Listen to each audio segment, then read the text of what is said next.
Today is the feast of Corpus Christi, or the feast of the body and blood of Christ. The gospel text is from the Gospel of Luke and narrates the incident of the feeding of the 5,000 with 5 loaves and 2 fish, in which 12 baskets were gathered. This is the only miracle that Jesus worked that is found in all the 4 Gospels, and the numbers are the same.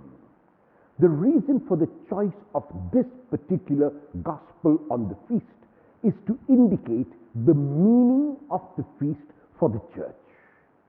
Jesus breaks bread, identifying the bread with himself, and distributes that bread, distributes himself to the crowds. Jesus holds nothing back. Jesus gives till the very last minute of his life. Jesus gives every drop of his blood. This, in a nutshell, is what the feast of Corpus Christi means. All through his life, Jesus lived selflessly. All through his life, he lived for others. At the Last Supper, he brought together in a symbolic form all that he had done throughout his life and summarized it in the breaking of the bread and the sharing of the wine. That one beautiful symbol of bread and wine was a symbol of a summary of his life. Jesus showed in that summary how each one of his disciples and each one of us who profess to be his disciples must live our own lives. If we live selfishly, if we live individually, if we live only to accumulate more and more rather than to be more and more, then we will never be able to celebrate the feast of Corpus Christi, to celebrate the feast of the Eucharist, the body and blood of Christ, of Corpus Christi in the true sense of the word. We have to dare to become like Jesus.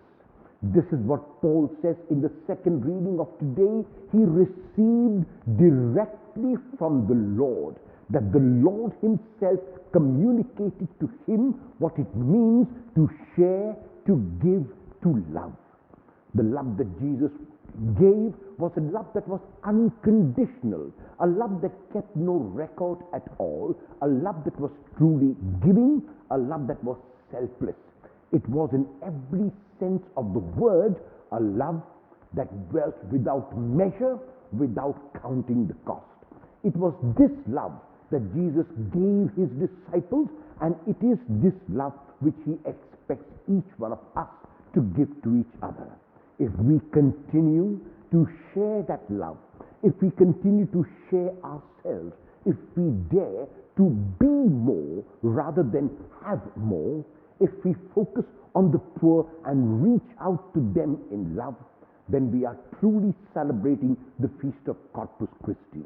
Then the body and blood of Christ becomes relevant and meaningful and tangible today in our midst. The only Jesus that many will experience and notice today is the Jesus we make known.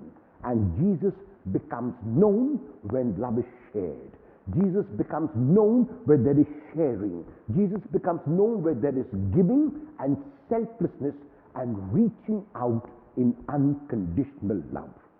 As we celebrate this Eucharist, let it not become for us an empty ritual, a private devotion. Let it be a sacrament in which we make Jesus and Christ present again and again. Let the bread that we share be our own sweat and blood. Let the wine that we share be our own giving and loving. If we do that and dare to do that, then Jesus becomes present, and the feast of his body and blood, the feast of Corpus Christi, is celebrated even today. Amen.